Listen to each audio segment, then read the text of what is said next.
Dalam nama Bapa dan Putra dan Roh Kudus. Amin. Aku mengucap syukur kepadamu ya Allah atas kekuatan untuk menjalani hidup ini. Kekuatan ini yang berasal darimu sungguh akan menjadi kekuatan pula di dalam senantiasa mendengarkan sabda-sabdamu. Demi Kristus Tuhan dan pengantara kami. Amin. Dalam nama Bapa dan Putra dan Roh Kudus. Amin. Maka Nahas orang Amon itu bergerak maju dan berkemah mengepung Yabes Gilead.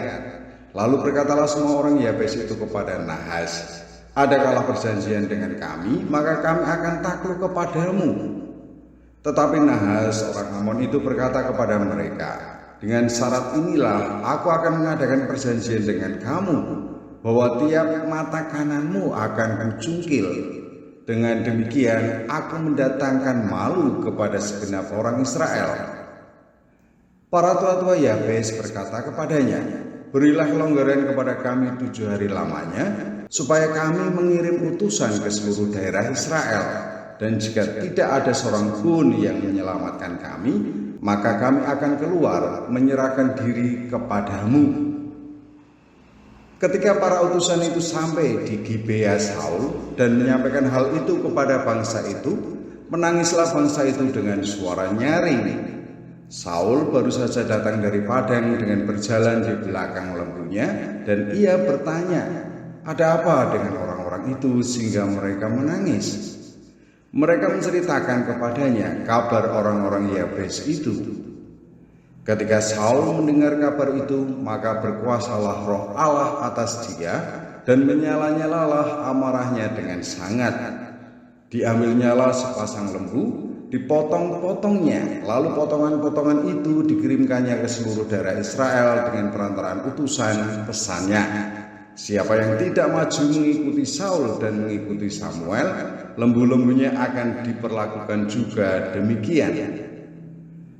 Lalu Tuhan mendatangkan ketakutan kepada bangsa itu sehingga majulah mereka serentak.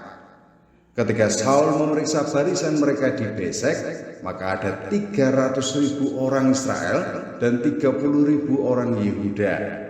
Kepada para utusan yang datang itu dikatakan, "Beginilah kamu katakan kepada orang-orang Yabes Gilead, besok pada waktu panas teriknya matahari akan datang bagimu penyelamatan."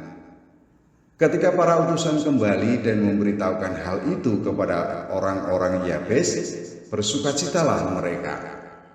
Lalu orang-orang Yabes itu berkata kepada Nahas, "Besok kami akan keluar menyerahkan diri kepadamu, maka bolehlah kamu lakukan terhadap kami apapun yang kamu pandang baik." Keesokan harinya, Saul membagi rakyat itu menjadi 3 pasukan. Mereka itu masuk ke tengah-tengah perkemahan musuh pada waktu kawal pagi dan memukul kalah orang-orang Amon sebelum hari panas. Dan terserak-seraklah orang-orang yang lolos itu, sehingga di antara mereka tidak ada tinggal 2 orang bersama-sama. Lalu berkatalah bangsa itu kepada Samuel, "Siapakah yang telah berkata, masakan Saul menjadi raja atas kita?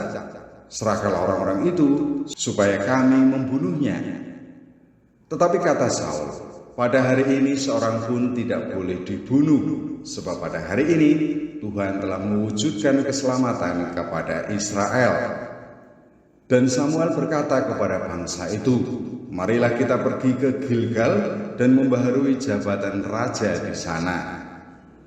Lalu pergilah seluruh bangsa itu ke Gilgal dan menjadikan Saul raja di sana di hadapan Tuhan di Gilgal, dan mereka mempersembahkan di sana korban keselamatan di hadapan Tuhan, dan bersukarialah di sana Saul dan semua orang Israel dengan sangat.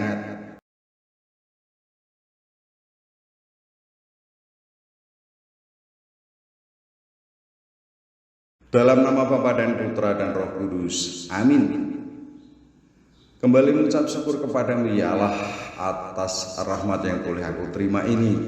Engkau menunjukkan kekuatanmu, Engkau menunjukkan kekuasaanmu untuk menyelamatkan bangsa Israel. Kini aku mohon kepadamu supaya Engkau senantiasa mendampingi kami dalam perjalanan hidup kami. demi Kristus Tuhan dan pengantara kami. Amin. Dalam nama Bapa dan Putra dan Roh Kudus. Amin.